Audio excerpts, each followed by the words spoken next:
अभी मजा आएगा ना भिड़ो। नेताजी सुभाष बाबू ने कहा था, तुम मुझे खून दो, मैं तुम्हें आजादी दूंगा।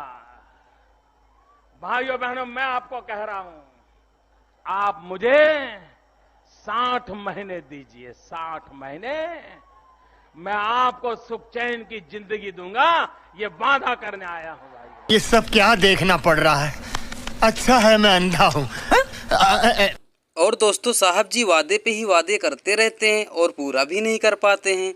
इसीलिए दोस्तों हमारे देश के युवा पकोड़े का ठेला लगाते हैं। क्योंकि दोस्तों झूठ से इनके पुराने नाते हैं, क्योंकि दोस्तों ये भी संस्कारी पार्टी से आते हैं। इसीलिए दोस्तों कुछ लोग मजाक मजाक में कहते हैं, करते रहो हिंदू और करते रहो मुसलमान, जब तक बिक न जाए घर का एक एक सामान। गजब बेइज्जती है। और दोस्तों दिल्ली के लाल किले वाले भाषण को लेकर कांग्रेस पार्टी के अशोक शर्मा जी ने 5 किलो टाइट डाला और बीजेपी सरकार को ढो डाला। आज हालत यह है कि देश के प्रधानमंत्री की बौखलाहट कल लाल किले की प्राचीर से भी नजर आई। कोई देश का प्रधानमंत्री नहीं कहता कि जनता साइड में और अगली बार भी मैं ही आऊंगा। शायद वो जनता की जो ताकत है उसको समझ नहीं पा रहे हैं।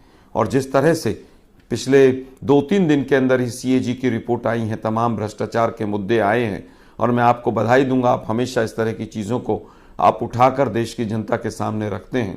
मुझे लगता है इससे भ्रष्ट सरकार कभी नहीं रही, इससे ज़्यादा डिक्टेटरशिप वाली सरकार।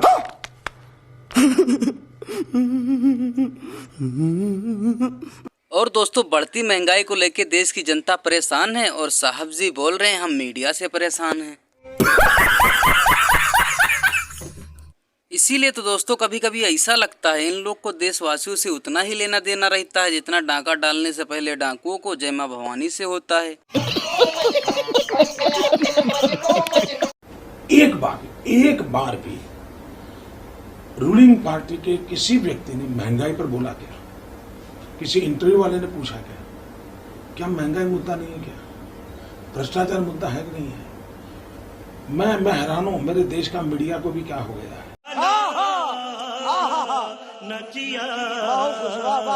और दोस्तों कुछ लोग मजाक मजाक में ये भी कहते हैं लगता है अब की बार मोदी जी की लोटिया जनता डुबो देगी। खत्म, bye bye, tata, goodbye, गया। क्योंकि दोस्तों बढ़ रही है महंगाई और बढ़ रहा है सिलेंडर का दाम, लेकिन इस पर कोई नहीं चर्चा करेंगे और विदेश यात्रा करेंगे। और छोटा व्यापारी मरा जा रहा है, किसान हो, छोटा व्यापारी हो, 10 साल के अंदर मर के रह गया है। क्या किया मोदी जी ने? ऑनलाइन को बाहर के विदेशी कंपनियों को फायदा पहुंचा, कारोबारियों, अमेजोन ले आए, यानी बाहर के टैक्स तो बाहर जा रहा है ना। देश के लिए क्या कर रहे हैं? छोटे व्यापारी तो मरा जा रहा है, छोटा व्यापारी की कौन सुन रहा है? व्यापारियों ने कहा कि जीएसटी का रेवेन्यू देश का बढ़ गया, यूपीआई पेमेंट की सुविधा। जीएसटी हम कहते हैं टैक्स तो पहले भी लगता था, टैक्स तो पहले भी लगता था, अब वो टैक्स को माफ करे पहले, फिर जीएसटी ले। उन्होंने तो कह दिया जाके होलसेल पे पता तो करें क्या वो करते हैं। अगर आप पक्का बिल लोगे वो जीएसटी जोड़ते हैं अलग से। हम तो मर गए ना, 100 की चीज हमें 105 में मिल रही है, काहे का जीएसटी? सरकार के अपना पेट भर रही है। जब कांग्रेस के विरोध। आप एक बात बताइए मुझे, आज हमें 100 रुपए की कोई चीज होलसेल में मिलती है, हम उस पे कहते हैं पक्का बिल दे दो, वो कहता है 105 रुपए की लगेगी। 5 रुपए कहाँ जा रहे हैं? सरकार ने जीएसटी लगा के तो अपना पेट भर लिया ना। कैसे सरकार करे कि दुनिया की तीसरी अर्थव्यवस्था में हो जाएंगे? कैसे होगी? जब तक ये हाल रहेगा। उनके पास है आंकड़े है ना, शुरू में आंकड़े इन रिटर्न में बहुत कुछ होता है, इन रिटर्न में कागजों में सब कुछ होता है। यहाँ आके देखे ना क्या हो रहा है, आके तो यहाँ देखे ना क्या हो रहा है। मार्केट का क्या हाल है, छोटा व्यापारी क्या हाल है, कहाँ किसानों का क्या हाल है। दुकान लगाते हैं अपनी। किस चीज का दुकान है? कपड़े की व्यापार कपड़े का करते हैं। कैसा काम किया प्रधानमंत्री जी ने? प्रधानमंत्री जी ने काम लमजम बिल्कुल धरातल पे। तो देखिए आपको बता रहा हूँ, हम छोटे व्यापारी हैं, हमें तो देखो प्रधानमंत्री तक से आपको बताता हूँ उम्मीद तो बहुत थी, 15 लाख की भी उम्मीद थी। एक सबसे बड़ा मुद्दा ये होता है कि देखो एक देश का सबसे बड़ा उच्च पद पे बैठा हुआ इंसान ऐसे वो 15 लाख के लिए झूठ बोल रहा है कि 15 लाख गरीबों को मिलेंगे। हमारे पास कहीं 15 लाख रुपए नहीं आए हैं। और दूसरी बात है, आप बोले खुद गृह मंत्री बोले कि जुमला था, चुनाव में जुमला था। तो ऐसा देश कैसे प्रधानमंत्री ऐसे जुमला बोलेगा तो फिर कैसे होएगा? आप बताओ, फिर किसके ऊपर ऐसे हम लोग गरीब लोग किसके ऊपर विश्वास करेंगे? अरे आय बढ़ रही है, कानून व्यवस्था अच्छी है, ये कानून, देश चांद पर चला गया। और दोस्तों 2024 के चुनाव को लेकर कांग्रेस पार्टी के कुछ लोग अब देने लगे भाषण। और दोस्तों देश के गरीब के पास बचा नहीं है खाने को राशन। वो तो भला हो बीजेपी सरकार की कि गरीबों को 5 किलो राशन देते आए हैं, इसीलिए जनता के मन को भाए हैं।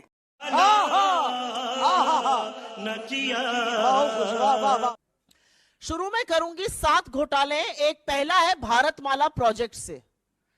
करीब 70-75 हजार किलोमीटर की सड़क बननी थी और इसका पैसा CCA, cabinet committee on economic affairs, जो आर्थिक मामलों की कैबिनेट कमेटी होती है जिसकी अध्यक्षता स्वयं प्रधानमंत्री करते हैं, उन्होंने इसका फंड दिया था। और फंड ही नहीं दिया था, वो इसमें पैसा खर्चा कैसे होता है उसकी निगरानी भी करते हैं। इसमें जो भी टोटल, और इसके हम आपको प्रेस रिलीज में सारे फिगर्स दे रहे हैं, इसमें 15 करोड़ 37 लाख रुपए पर 1 किलोमीटर सड़क बननी थी। इन लोगों ने बढ़ाकर 32 करोड़ 17 लाख कर दिया, दुगने से भी ज्यादा। और ये पीएम की निगरानी में सीसीए की नाक के नीचे भारत सरकार के आंखों के सामने हो रहा था। सिर्फ पैसा ही नहीं दोगुना किया गया, इसमें और भी बड़ी धांधलियां सामने आई हैं। इसमें पता चला है कि फर्जी दस्तावेजों के आधार पर बिडर्स का चयन हो गया। बिडिंग प्रक्रिया में बड़ा फर्जीवाड़ा सामने आया है। विस्तृत परियोजना रिपोर्ट पर काम भी नहीं हुआ। एस्क्रो अकाउंट से करीब 3,500 करोड़ रुपए का हेरफेर हुआ। और सबसे बड़ी बात यह है कि इसके किसी भी जब रोड बनता है तो एक सेफ्टी कंसल्टेंट रखा जाता है कि आपके और हमारे जैसे लोग जो इस देश के नागरिक हैं जब सड़क पे चलें तो सुरक्षित रहें। सरकार ने यह भी जरूरी नहीं समझा। भारतमाला के कितने ही हिस्सों में एक भी सेफ्टी कंसल्टेंट नहीं है। तो अगर आप भारतमाला की किसी सड़क पर चल रहे हैं करीब 70,000 किलोमीटर की, तो अपनी जान की, अपने माल की, अपने खुद के रखवाले आप हैं। सरकार की जिम्मेदारी नहीं, क्योंकि उनके पास